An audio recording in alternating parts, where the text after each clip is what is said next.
마귀의 유혹에서 승리하자라고 하는 제목을 가지고 하나님의 말씀을 전해드리고자 합니다.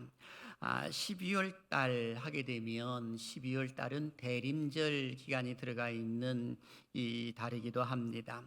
대림절이란 예수 그리스도의 탄생일 전 4주 동안의 절기를 일컬어서 말해주고 있습니다.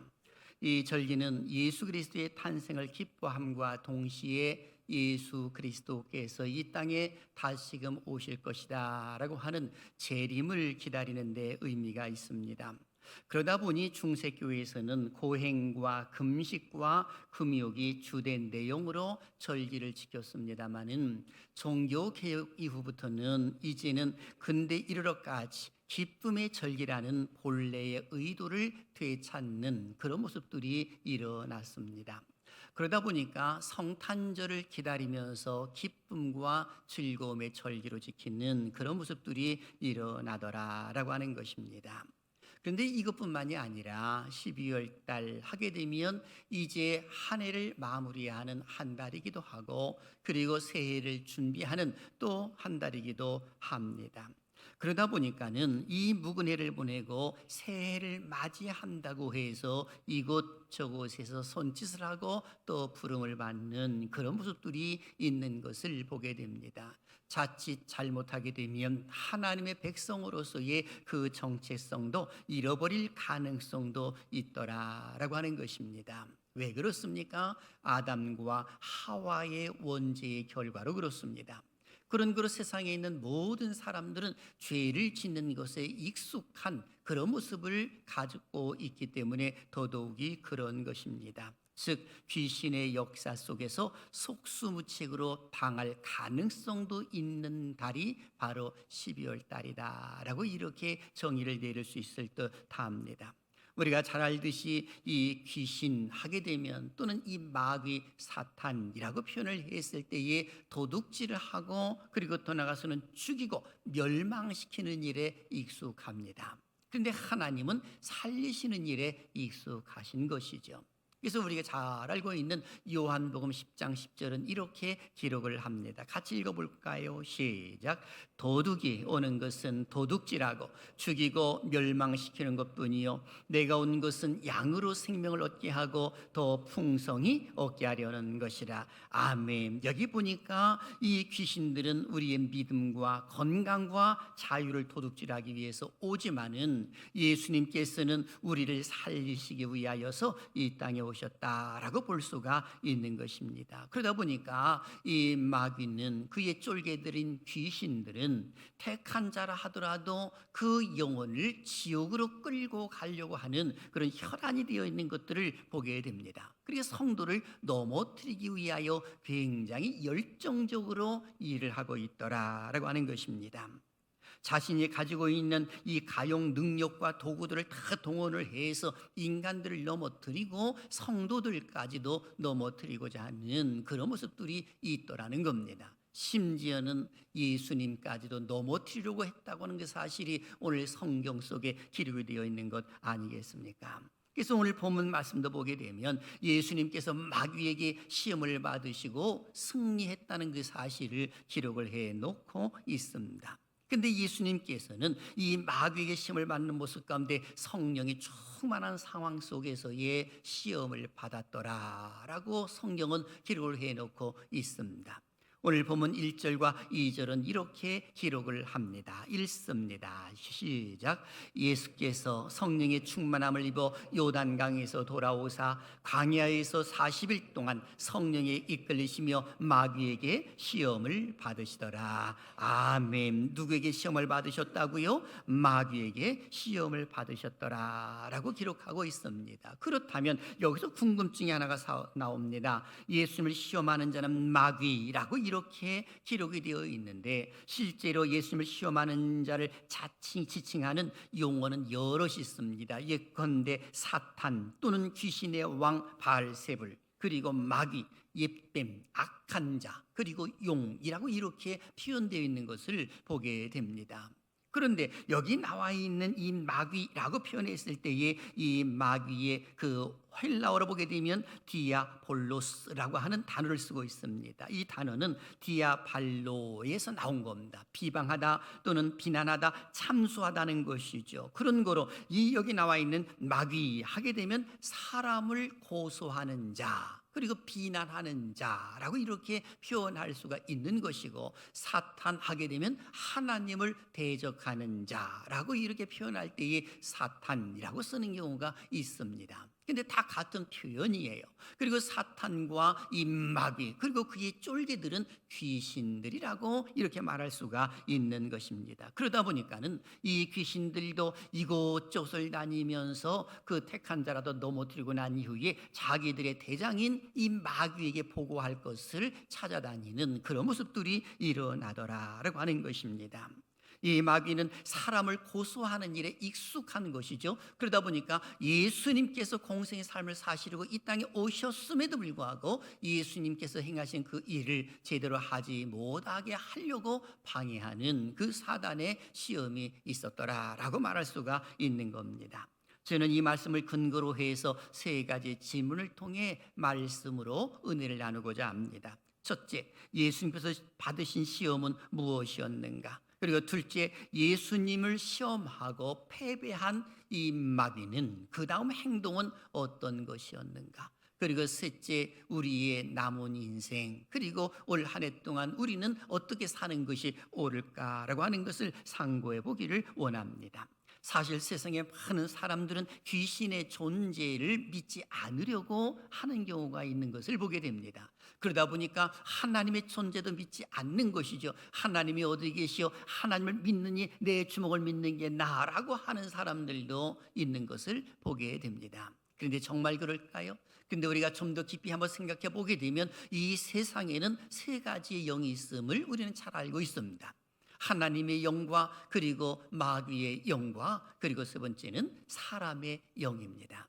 사람의 영이 하나님의 영에 이 속해 있으면 거룩의 영이시기 때문에 성도라고 이렇게 이름이 붙여져 있는 것입니다. 근데 마귀의 영에게 사로잡히게 되면 마귀의 종이 되고 신접한 자가 되고 그리고 하나님을 대적하는 일에 열중하는 그런 모습들이 있는 것을 보게 됩니다. 좀 더 깊이 생각해 볼까요? 여러분, 동물들을 보십시오. 동물들은 영이 없습니다. 그래서 아무리 인간의 지능과 비슷한 모습을 가지고 있는 침팬지라 하더라도 그는 제사를 지내지를 않습니다. 하나님을 향하여서 예배드리지도 않습니다. 호랑이가 예배드립니까? 호랑이가 제사를 드립니까? 샤머니즘적인 모습을 다른 동물들이 가지고 있습니까? 절대로 갖고 있지를 않습니다. 다만 사람들만이 하나님을 알지 못하게 되면 샤머니즘적인 것이라 하더라도 그들이 자기들이 섬기는 신에게 제사를 지내고 그리고 또 예배를 드리는 그런 모습이 있지, 동물들은 있지 않다는 겁니다. 이것은 바로 영적인 모습이 있다는 그 사실을 하나님께서 알려주고 계시더라라고 하는 겁니다. 그런 거로 모든 동물들은 우리 하나님께서 사람을 만드시고 난 이후에 다스리라라고 하셨기 때문에 우리가 다스릴 수 있는 그런 모습들이 일어난 것 아니겠습니까? 그런데 마귀는 이와 같은 일들을 행하지 못하도록, 하나님을 섬기지 못하도록 막고 있는 것이 마귀의 모습입니다. 지금 예수님은 어떠한 상황이실까요? 예수님은 세례 요한에게 세례를 받으셨습니다. 그때 하나님께서 하신 말씀이 있으셨습니다. 뭐라고 말씀을 하셨을까요? 바로 예수님께서 세례를 받으시는 그런 모습 가운데에서 하늘로부터 들리는 음성이었습니다. 누가복음 3장 22절 보니까 너는 내 사랑하는 아들이라 내가 너를 기뻐하노라 라고 성경은 기록이 되어 있습니다. 하나님의 아들이요 하나님의 기쁨이라고 기록이 되어 있습니다. 그렇다면 예수님의 삶이 평탄하고 형통한 모습으로 이끌어 주시면 좋을 것 같은데 왜 하나님께서는 이 마귀에게 시험을 받도록 하셨을까라고 하는 것입니다. 그것도 성령에 이끌려서 지금 광야를 내몰아가면서 사단에게 시험을 받도록 하셨을까라고 하는 것입니다. 바로 그 이유가 있는 것입니다. 그 이유는 바로 죄의 근본인 사단을 이김으로 인하여서 인간의 죄의 문제를 해결할 수 있는 능력이 예수 그리스도께 있다는 그 사실을 알려주는 겁니다. 그리고 또 하나의 모습은 예수님께서 받으신 시험은 이 세상에 살고 있는 모든 사람들이 받을 수 있는 시험이기 때문에 깨어 있으라라고 하는 것으로 이에 교훈이 담겨져 있다라고 볼 수가 있는 겁니다. 그래서 오늘 본문 1절도 이렇게 말하는 겁니다. 예수께서 성령의 충만함을 입어 요단강에서 돌아오사 광야에서 40일 동안 성령에게 이끌리시며 라고 기록이 되어 있는 것입니다. 여기서 우리가 주목할 것은 하나님은 성령이 충만하다라고 기록이 되어 있습니다. 성령의 충만함과 성령이 이끌리시며라고 성경은 기록되어 있습니다. 여기 보니까 성령이 충만한 예수님이 이 마귀의 시험을 받았다면 오늘 성도들도 성령이 충만한 가운데 있어도 언제든지 이 마귀의 시험이 있을 수 있다는 그 사실을 알려주고 있습니다. 그런데 성도들이 당하는 시험은 크게 두 가지밖에 없습니다. 첫째는 자신의 정욕에 이끌려 사단으로부터 받는 시험이고요. 두 번째는 하나님으로부터 오는 시험입니다. 이것은 연단이라고도 표현할 수가 있는 겁니다. 어떤 죄를 짓지도 아니했는데 애매하게 당하는 고난, 이런 것일 수 있는 것입니다. 좀 더 쉽게 말하게 되면 욥을 생각해 보면 쉽게 답이 나올 것입니다. 욥은 완전한 자요 동방의 의인이라고 성경은 기록이 되어 있습니다. 그런데 하나님의 허락하에서 이 사탄에게 시험을 받음으로 인하여서 고난을 당하는 것을 우리는 잘 알고 있습니다. 바로 이와 같은 모습입니다. 그런 그로 우리가 살아가면서 어떤 환난이나 고난이나 어려움이 내게 닥쳤을 때에 그때 스스로 한번 생각해 보아야 됩니다. 내가 지금 욕심에 이끌려서 정욕에 이끌려서 당하는 시험인지 아니면 하나님이 나를 연단하시기 위하여 주시는 시험인지 이것을 잘 분별할 줄 알아야 하는 것입니다. 분별하게 되면 하나님의 은혜를 주시는 것이거든요. 그래서 환난 당할 때에 믿음이 있는 자와 믿음이 없는 자가 구별되는 겁니다.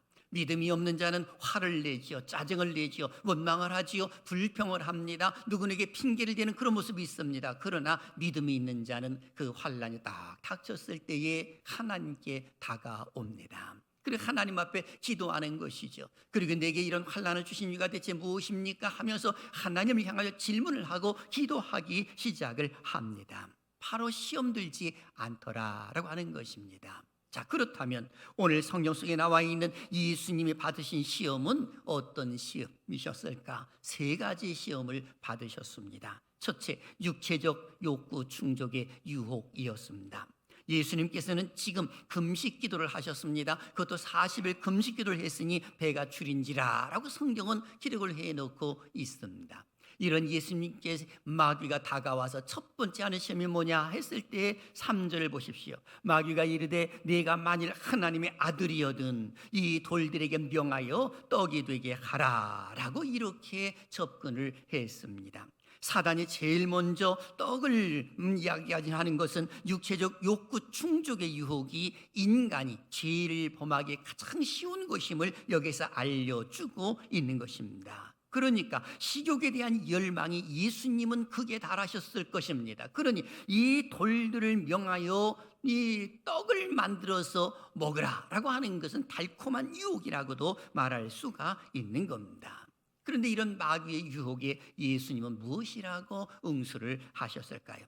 오늘 보면 4절을 보니까 예수께서 대답하시되 기록된 바 사람이 떡으로만 살 것이 아니라 하였느니라 하시면서 응수를 하셨는데 기록된 바 무슨 말씀입니까? 신명기 8장 3절에 기록된 말씀으로 이 마귀를 응수한 겁니다. 신명기 8장 3절은 이렇게 기록을 하지요. 사람이 떡으로만 사는 것이 아니요 여호와의 입에서 나오는 모든 말씀으로 사는 줄을 네가 알게 하려 하심이라 라고 이렇게 기록이 되어 있는 것을 보게 됩니다. 예수님은 기록된 하나님의 말씀으로 이 마귀의 유혹을 물리치셨습니다. 그리고 두 번째는 세속의 화려함으로 이 마귀는 예수님을 유혹했습니다. 오늘 본문 나와 있는 5절부터 7절 보게 되면 우리 같이 읽을까요? 시작. 마귀가 또 예수를 이끌고 올라가서 순식간에 천한 만국을 보이며 이르되 이 모든 권위와 그 영광을 내가 네게 주리라. 이것은 내게 넘겨준 것이므로 내가 원하는 자에게 주노라. 그러므로 네가 만일 내게 절하면 다 내 것이 되리라. 아멘. 여기 보니까 마귀는 세속의 화려함을 가지고 이야기를 합니다. 첫 번째 시험에서 실패를 하자 물러가지를 않았습니다. 두 번째 시험을 합니다. 천하만국의 화려함을 보여줍니다. 즉 세속 세계의 모든 권세와 영광과 그 화려함을 다 보여주면서 만일 내게 절을 하면 이 모든 것을 내게 주리라. 이 모든 것은 내게 넘겨준 것이므로 라고 이렇게 표현을 하고 있습니다. 이것은 사탄 곧 마귀의 새빨간 거짓말인 것입니다. 다시 말하면 내게 넘겨준 것이므로 라고 말했을 때에 이것은 거짓말이라는 것입니다. 왜? 하나님께서 모든 것들을 다스리시고 통치하시는 하나님이신데 이 마귀가 그 모든 걸 자기가 갖고 있다라고 지금 표현을 해주고 있는 겁니다. 물론 하나님이 마귀에게 권세의 일부를 넘겨주신 것은 사실입니다. 그러나 그것은 허물과 죄로 죽은 자들 그리고 어둠의 세계에만 해당되는 모습 가운데에 그것 권세를 주셨지 그 외에 다른 것을 주시지는 않았습니다. 그래서 에베소서 2장 2절은 이렇게 기록을 하는 겁니다. 같이 읽습니다. 시작. 그때에 너희는 그 가운데서 행하여 이 세상 풍조를 따르고 공중의 권세 잡은 자를 따랐으니 그 지극 불순종의 아들들 가운데서 역사하는 영이라. 아멘. 다시 말하면 불순종하는 그 사람들 그 역사하는 영 이렇게 말했잖아요. 그러니까 불순종 아들들 가운데서 역사하는 영은 마귀의 영이요 그의 쫄개들인 귀신의 영입니다. 그렇게 귀신들이 할 수 있는 영역이 제한되어 있음을 알려주고 있는 겁니다. 그런 걸 기억하십시오. 온 우주와 이 세상 전체에 대한 지배권과 권세 및 영광의 소유권은 오직 하나님께 속해 있는 줄로 믿습니다. 믿으시면 아멘 하시길 바랍니다. 하나님께 속해 있다는 그 사실을 지금 우리는 분명히 알아야 하는 것입니다. 그런데도 마귀는 이 모든 것이 내게 속했다라고 말합니다. 내 것이라고 말하고 있는 것이죠. 거기에 속아서는 안 되는 것입니다. 이에 대하여 예수님은 무엇라고 응수를 하셨을까요? 오늘 성경을 보니까 8절을 보십시오. 예수께서 대답하여 이르시되 기록된 바 주 너의 하나님께 경배하고 다만 그를 섬기라 하시면서 신명기 6장 13절에 기록된 하나님 말씀을 가지고 그 마귀를 응수하셨습니다. 즉 네 하나님 여호와를 경외하며 그 주를 섬기며 그의 이름으로 맹세할 것이니라 하면서 오직 하나님만을 섬길 것임을 강조해 주는 그런 모습들이 일어났던 것입니다. 진정으로 섬기고 경배해야 할 분은 하나님 한 분인 것입니다. 이런 관점에서 보게 되면 오늘날 천사 숭배나 사단 숭배나 또는 인간 우상화 작업이 얼마나 잘못되었는가라고 하는 그 사실을 우리는 염두에 두어야 하는 겁니다. 그리고 세 번째 세속의 영광으로 유혹을 했습니다. 원문 본문 9절부터 11절을 보십시오. 또 이끌고 예루살렘으로 가서 성전 꼭대기에 세우고 이르되 내가 만일 하나님의 아들이거든 여기서 뛰어내리라. 기록되었으되 하나님이 너를 위하여 그 사자들을 명하사 너를 지키게 하시리라 하였고 또한 그들이 손으로 너를 받들어 네 발이 돌에 부딪히지 않게 하시리라 하였느니라 하면서 마귀가 지금 예수님을 또 유혹을 합니다. 마귀는 예수님을 성전 꼭대기에 데리고 갔습니다. 그리고 말합니다. 하나님의 아들이거든 여기서 뛰어내리라고 말하는 겁니다. 그러면서 기록되었으되 하면서 예수님께서 하셨던 그 행동을 그대로 이 마귀가 행하는 겁니다. 첫 번째 시험에서 두 번째 시험에서 이 기록된 하나님 말씀으로 우리 주님께서 응수하시니까 귀신도 곧 여기 나와 있는 마귀도 응수를 할 때 기록되었으되 하면서 시편 이 91편에 나와 있는 말씀으로 이 이야기를 하는 겁니다. 시편 91편 11절과 12절에 기록된 말씀이 오늘 본문이거든요. 그러니까 귀신이 그걸 가지고 이야기를 하는 겁니다. 그때 우리 주님께서 뭐라고 응수를 하셨을까요? 다른 걸로 응수하지 아니하셨습니다. 오늘 보면 12절을 보니까 예수께서 대답하여 이르시되 주 너의 하나님을 시험하지 말라 하였느니라 라고 예수님께서는 친히 말씀을 하셨습니다. 다시 말하면 신명기 6장 16절의 말씀으로 응수를 하신 것이지요. 신명기 6장 16절은 이렇게 기록합니다. 너희가 마사에서 시험한 것 같이 너희 하나님 여호와를 시험하지 말고 라고 이렇게 기록이 되어 있습니다. 그런데 마귀는 지금 예수님을 시험하려고 기록된 하나님의 말씀을 가지고 넘어뜨리려고 다가왔지만 우리 주님은 속지 아니하셨습니다. 근데 마귀가 접근하는 모습을 보게 되면 참으로 묘합니다. 첫 번째 시험에서도 네가 하나님의 아들이여든, 그리고 세 번째 시험에서도 네가 하나님의 아들이여든 이렇게 표현했거든요. 만일 네가 하나님의 아들이라면 돌을 가지고 떡덩이를 만들어 먹으라고 표현했고, 네가 만일 하나님의 아들이라면 성전에서 뛰어내리라고 이렇게 표현을 했습니다. 다시 말하면 네가 하나님의 아들이라고 하는 것을 입증해 보아라 이렇게 말하고 있는 겁니다. 여러분, 여기에 속아서는 안 되는 것입니다. 우리의 가정에 보게 되면 어머니 아버지가 계시지요. 어머니 아버지가 있는 그 자체는 아들과 딸이 있는 겁니다. 어머니 아버지를 입증해 주세요라고 할 필요가 전혀 없는 것입니다. 어디까지나 하나님의 백성들은 하나님의 자녀인 것입니다. 이것을 입증해 달라고 하는 그 자체는 마귀의 모습입니다. 구원 언제 받았습니까? 라고 하는 것도 마귀의 유혹이지요. 넘어뜨리고자 하는 마귀의 수법 가운데 하나라고 말할 수가 있는 겁니다. 우리가 하나님의 자녀인 것을 입증하는 것은 성령 하나님이 증거하고 계시는 겁니다. 로마서 8장 16절 읽어봅니다. 시작. 성령이 친히 우리의 영과 더불어 우리가 하나님의 자녀인 것을 증언하시나니. 아멘. 묻습니다. 예수 그리스도를 나의 구세주로 영접하셨습니까? 아멘. 그렇다면 벌써 성령이 내 안에 내주하고 계시면서 성령님이 우리를 하나님의 자녀로 벌써 증언하고 계시더라라고 하는 것입니다. 그렇습니다. 예수님의 성령이 충만한 가운데 계셨지만 마귀의 세 가지 유혹을 받으셨습니다. 육체적 욕구 충족의 유혹입니다. 즉 육신의 정욕입니다. 세속의 화려함으로 유혹을 했습니다. 안목의 정욕을 일컬어 말하고 있습니다. 세속의 영광으로 유혹을 했습니다. 즉 이생의 자랑으로 유혹을 했던 것입니다.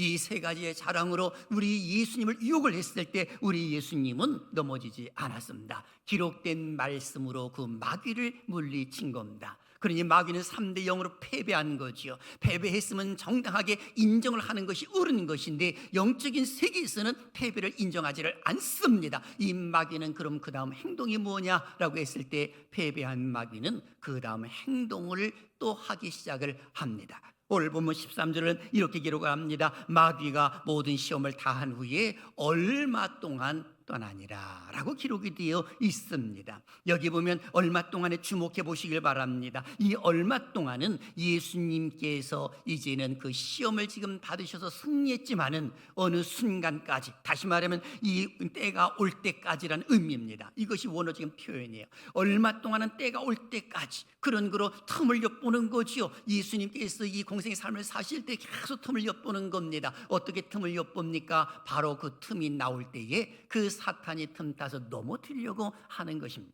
그러다 보니까 예수님 주변에 있는 사람들을 이제는 미혹해서 넘어뜨리려고 합니다. 심지어는 가룟 유다가 은 30에 팔아서 예수님을 그야말로 넘겨주는 그런 모습이 있고, 당시 종교 지도자들인 이 유대 종교 지도자들을 또 미혹을 해서 예수님을 십자가에 못 박혀 죽게 만드는 그런 모습들까지 일어났던 것을 보게 됩니다. 얼마 동안 떨어져 있으면서 계속해서 엿보고 있는 것이죠. 이런 관점에서 보게 되면 오늘 우리들도 마귀가 엿보고 있다는 그 사실을 우리는 알아야 하는 것입니다. 얼마 동안 떠나가 있다는 그 사실이 이것을 이야기를 해주고 있는 겁니다.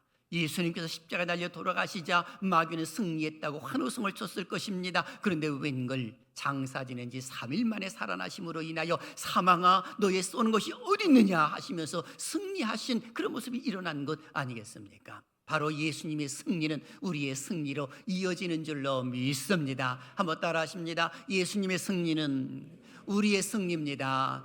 곧 나의 승리라고 말할 수가 있는 겁니다. 그렇습니다. 마귀는 예수님을 죄짓게 하려고 세 가지 방법을 다 동원을 했습니다. 예수님을 시험했던 이 세 가지 시험을 헬라어로 말하게 되면 판타 페이라스몬이라고 이렇게 표현합니다. 이 페이라스몬이라고 하는 말은 시험을 일컬어 말하는 것이거든요. 우리가 주기도문 가운데에 이런 기도가 있지 않습니까? 우리를 시험에 들게 하지 마옵시고 했을 때에 거기서 시험이라고 말했을 때에 바로 그것이 페이라스몬입니다. 그런데 이 마귀는 이 모든 시험, 이 세 가지 시험, 판타페라스몬을 가지고 와서 예수님을 시험했다는 겁니다. 그러니까 이거 외에 또 다른 시험은 없는 겁니다. 그렇다면 오늘 우리를 향하여서도 시험할 때는 육신의 정욕과 안목의 정욕과 이생의 자랑을 가지고 우리 인간들을 시험할 수 있다는 것입니다. 이것이 마귀가 가지고 있는 전부의 시험입니다.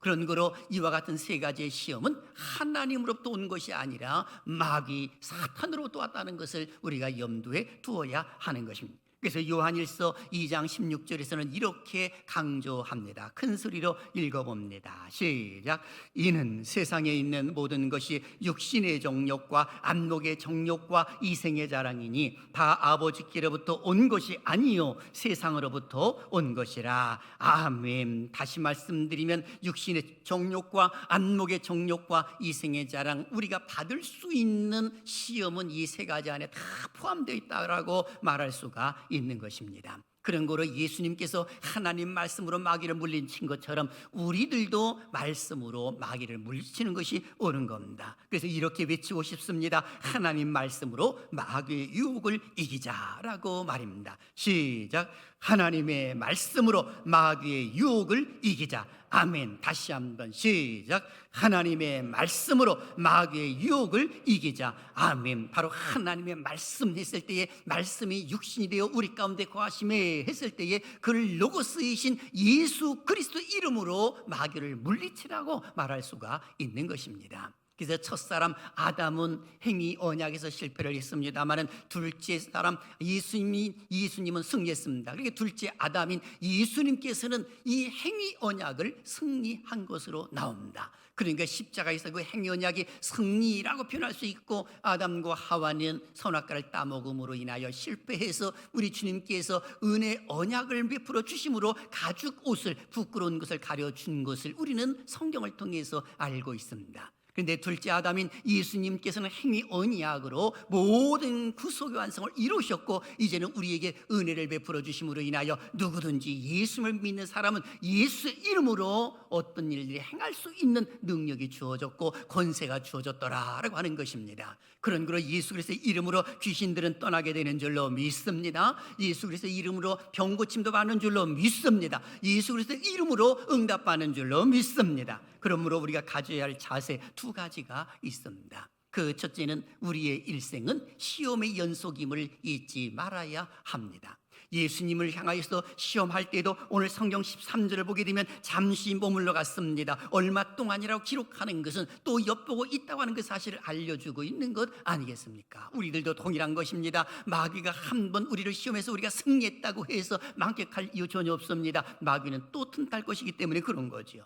예수님을 향하여서 이 신앙 고백했던 베드로를 보십시오. 주는 그리스도시요 살아계신 하나님의 아들입니다. 우리 주님께서 얼마나 기쁘셨는지 이 고백 위에 교회를 세우시겠다고 하시면서 비밀 이야기를 해주십니다. 예수님이 예루살렘에 올라가시면 고난을 받고 십자가에 죽고 장사된 지 사흘 만에 살아날 것이라는 비밀 이야기를 해주었는데, 베드로가 이것을 듣고 무엇이라고 말합니까? 베드로는 말합니다. 이 일이 결코 주께 미치지 아니하리다 하면서 그리하지 마옵소서라고 표현한 것을 보게 됩니다.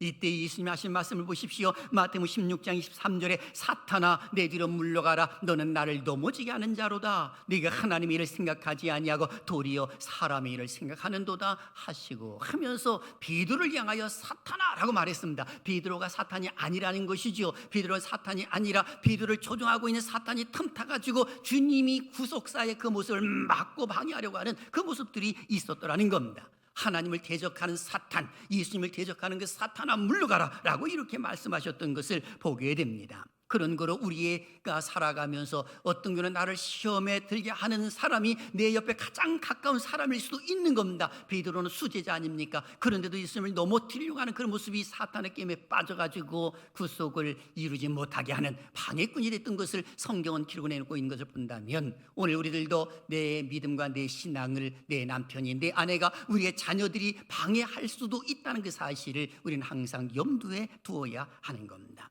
그리고 두 번째는 성령님께서 나와 함께 하심을 잊지 말아야 하는 겁니다. 오늘 보면 1절 속에서도 성령의 충만함을 입어 또는 성령에 이끌리어 라고 성경은 기록을 해놓고 있습니다. 성령에 이끌려 예수님께서는 시험을 받으셨다라고 말씀하고 있는 것이죠. 그러니 오늘 우리들도 성령이 충만하다고 해서 시험이 없다? 아닙니다. 성령이 충만하면 오히려 사단이 더 역사할 가능성도 있음을 우리는 항상 깨어 있어야 하는 것입니다.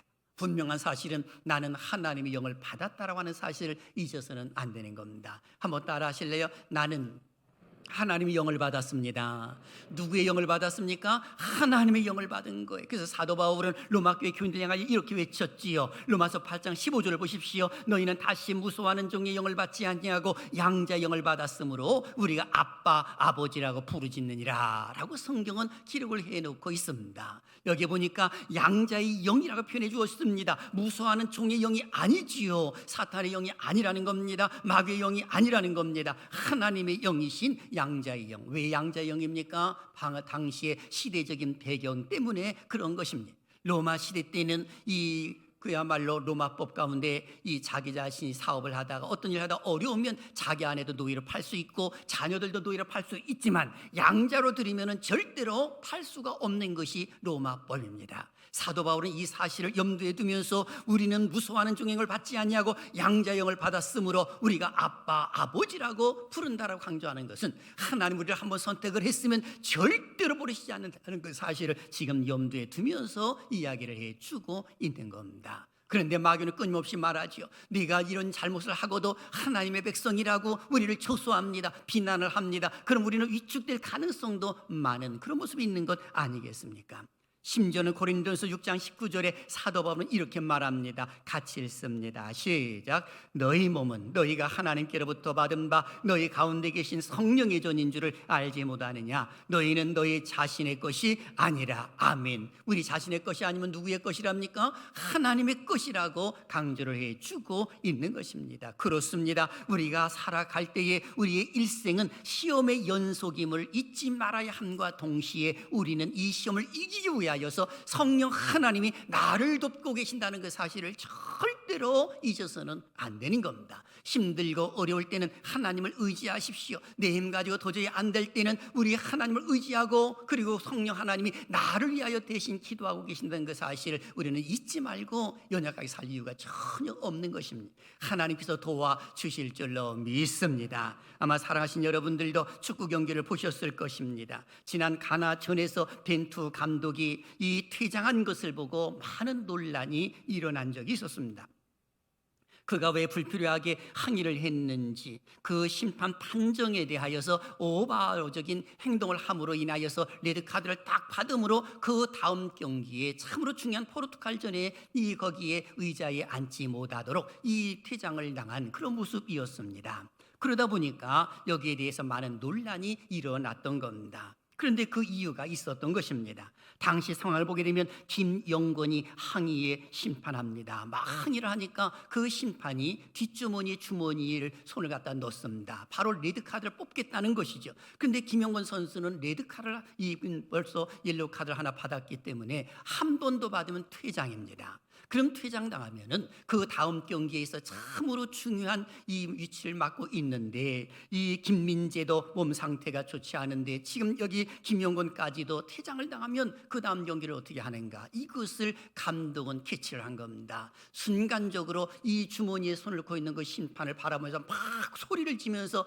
뛰쳐나가서 항의를 한 것입니다. 그랬더니 그 심판인관이 이 감독에게 집중하면서 감독이 화를 내니까 레드카드를 딱 끌면서 퇴장하면서 이 퇴장을 당합니다. 그리고 김영권 선수는 살아난 것입니다. 그리고 포르투갈전에서 이 아주 활약을 잘하는 그런 모습이 나오지 않았겠습니까? 만일에 그 감독이 가만히 있었다면 어김없이 김영권 선수는 이 퇴장을 당하고 포르투갈전은 굉장히 어려운 시합이 될 가능성이 있었을 것입니다. 그런데 놀랍게도 그 감독은 그야말로 선수를 살리고자 하는 지혜로운 감독이었습니다. 그러다 보니까 이와 같은 모습을 바라보면서 성령 하나님이 바로 이와 같을 것이다, 저는 느껴보았습니다. 성령 하나님께서는 택한 자들이 잘못 살고 이 연말이라 해서 이것저것 잘못 행동하고 있는 그런 모습 가운데 있을 때에 우리 주님께서는 그야말로 막 달려가는 성령님께서 우리 위해서 기도해 주심으로 인하여 지금 누구누구는 이거 문제 때문에 이런 것이니까 우리 하나님 이 이 심판을 유보하십시오, 징계를 유보하십시오라고 하면서 우리 하나님께 기도해 주시는 성령님을 떠올렸습니다.